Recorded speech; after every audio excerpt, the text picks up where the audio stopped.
আসসালামু আলাইকুম। দেশ এবং দেশের বাইরে যে যেখান থেকে শুনছেন সবাইকে স্পোর্টস বাংলা আপডেট চ্যানেল থেকে জানাচ্ছি শুভেচ্ছা। চলে এলাম আরও কিছু নতুন আপডেট নিয়ে। বার্সেলোনা রক্ষণভাগ শক্তিশালী করার পরিকল্পনা এবং ট্রান্সফার মার্কেটের সাম্প্রতিক হালচাল নিয়ে নতুন কিছু আপডেট তুলে ধরছি বার্সা ভক্তদের জন্য। এছাড়াও বার্সেলোনার রাডারে আছে বুন্দেসলিগার দুই উদীয়মান প্রতিভা। বার্সেলোনা ক্লাবের স্কাউটিং বিভাগ এই দুটি নামের উপর কড়া নজর রাখছে। একজন হচ্ছেন কনস্ট্যান্টিনোস কুলিয়ারাকিস, তিনি ওলসবার্গের হয়ে খেলেন। 22 বছর বয়সী এই গ্রিক ডিফেন্ডার লেফট ফুটেড এবং তার পাসিং রেঞ্জ এবং গেম ভিশনের জন্য অত্যন্ত সুপরিচিত তিনি। ওলসবার্গ তাকে 12 মিলিয়ন ইউরোতে কিনলেও তার বর্তমান পারফরমেন্স লিভারপুলকেও আকৃষ্ট করছে।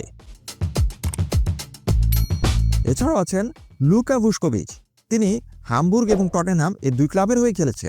টটেনহাম থেকে লোনে হামবুর্গে খেলা এই তরুণ ডিফেন্ডারের মার্কেট ভ্যালু মাত্র কয়েক মাসে 40 মিলিয়ন ইউরোতে গিয়ে ঠেকেছে, কারণ তার পারফরমেন্স অসাধারণ।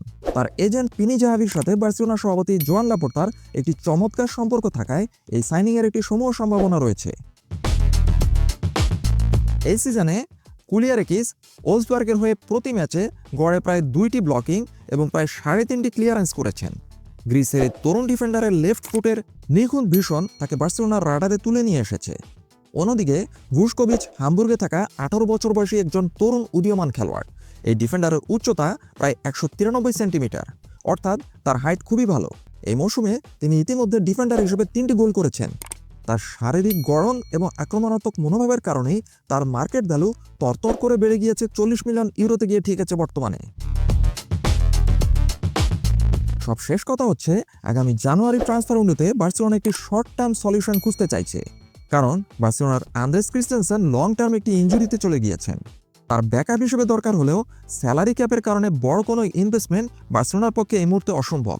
বার্সেলোনার জন্য আদর্শ সমাধান হতো নাথান একেকে লোনে পাওয়া, অথবা বার্সেলোনা আগামী সামার ট্রান্সফার উইন্ডোতে একটি লং টার্ম সলিউশনের জন্য নিকো স্লটারব্যাক অথবা কুলিয়ারাকিসকে টার্গেট করতে পারে।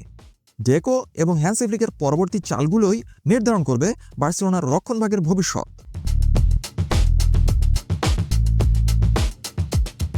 আপাতত এ পর্যন্তই। সবাই ভালো থাকুন, সুস্থ থাকুন, নিরাপদে থাকুন, এই প্রত্যাশায় আল্লাহ হাফেজ।